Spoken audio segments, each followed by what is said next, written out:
This is the jig that we're going to use to set up the Newton's cradle. And this is the function of this jig is it makes sure that all of your strings are exactly the same length.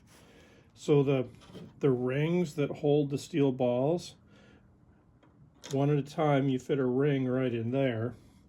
And then we're going to tie a string that's going to go from this pin around this pin here on the ring, and then back to this pin, and there's going to be a loop in each end. The little green mark here in this green zone, that indicates where the knot can be when you tie the loop. If the knot is past the green line, then that'll create a conflict when you try to install it in here, because then the loop will be too long and the knot won't be able to get out through the little notch there. So we're going to tie our strings on. So the string goes from this pin, around this pin, back to here. We're going to have knots that fit within this green zone. And then we're going to finish off the knots with a little tiny drop of super glue. And that'll lock the knots so that they won't ever slip. So I'll do one and show you how it's done. I just have some old kite string here. Kite string is good because it doesn't stretch and it will stay consistent in its length. So I'll cut it a little longer than it needs to be. For the first loop, sometimes it's easier just to tie an eye. So to tie that eye, I'm just going to bend the line back and then do an overhand knot.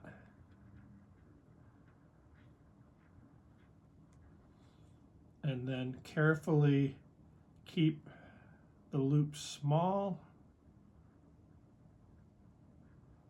so that when it fits on here, the knot is in the green zone. And that one is in the green zone, so that's good. And then on this, you'll notice there's a pin in the middle and then there's two slots. That pin will help you guide the string in. And then we want to make sure it's sitting in the bottom of those slots. And that's why it sits back at an angle, to make sure that those are going to the bottom. I'm going to pull it snug. And this is where you need to be as consistent as you can when you do all 5 of these, that you do them with the same tension.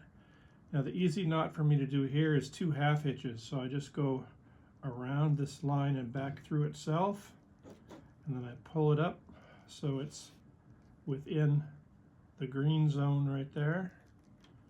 Snug that one and do the same thing again. Go under the line, back through itself, snug it up. And I held it tight on this pin as I did that. And now I'm going to take a little super glue, put just a tiny drop on each knot. If you have the thin super glue, it works best. This is the gel and it doesn't soak in quite as fast. And then before you put super glue on this one, just make sure that the string is in the bottom of the notch. And then a little drop of super glue at each notch.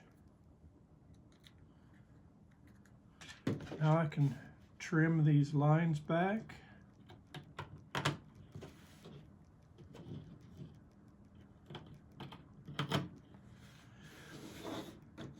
And then I suggest you let this sit in here until the glue is cured.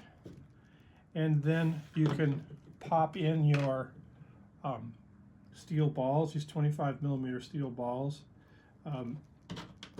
I've provided in the kit 2 different sizes of these. I like the smaller ones when they work, but because our printers are not always consistent, you might not get a tight enough grip with the small ones.